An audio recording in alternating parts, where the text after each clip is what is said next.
Terrorism seems to be everywhere, and it's getting worse. The bad guys have lots of names: ISIS, Al-Qaeda, Boko Haram.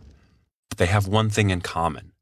They are all killing for a cause: Islamic law known as Sharia. Sharia is the implementation of medieval Islam.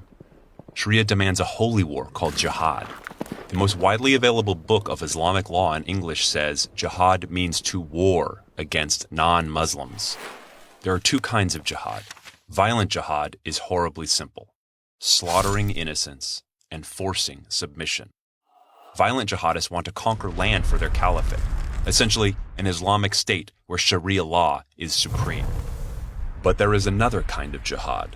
In their explanatory memorandum, the Muslim Brotherhood calls this civilization jihad, saying the Muslim Brotherhood must understand that their work in America is a kind of grand jihad in eliminating and destroying the Western civilization from within and sabotaging its miserable house by their hands and the hands of the believers.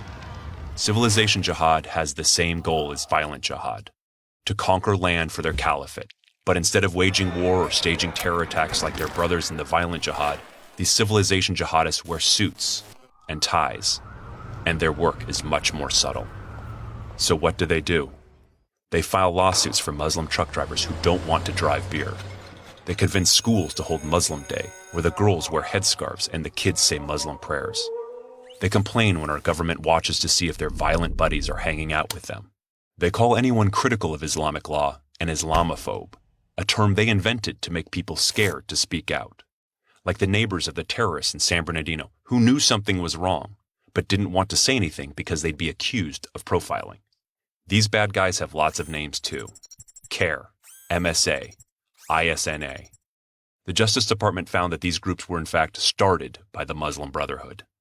These groups like to say that terrorism has no religion, but only Islam has Sharia and Jihad. Not all Muslims practice Sharia or support it, but an awful lot do.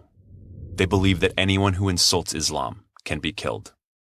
They believe that women are property, that gays should be killed, and that little girls should be mutilated and forced to marry old men they've never met.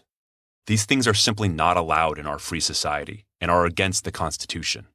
There are plenty of modern Muslims who want to live and let live, but unfortunately the groups that speak most often for the Muslim community follow the medieval version based on Sharia. They are working to make the U.S. more like the Caliphate. They have to go. Find out more and how you can help at counterjihad.com.